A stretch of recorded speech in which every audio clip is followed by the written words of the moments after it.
अस्सलाम वालेकुम। ये मेरी पाइथन सीखने की जर्नी है जिस पे मैं साइमल्टेनियसली 2 कोर्सेज़ लेके चल रहा हूँ। Number 1 is Python premier and second is Python beta. तो पाइथन बीटा का मेरा जो फर्स्ट कोर्स है उसका आउटलाइन ये है कि मैं उसमें सीखूँगा वेरिएबल, बेसिक ऑपरेटर्स और built in function.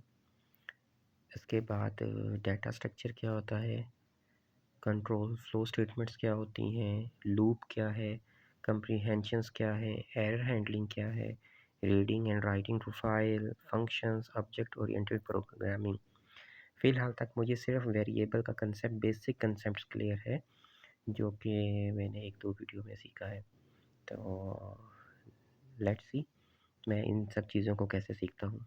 I hope ये जर्नी बड़ी मज़ेदार रहेगी।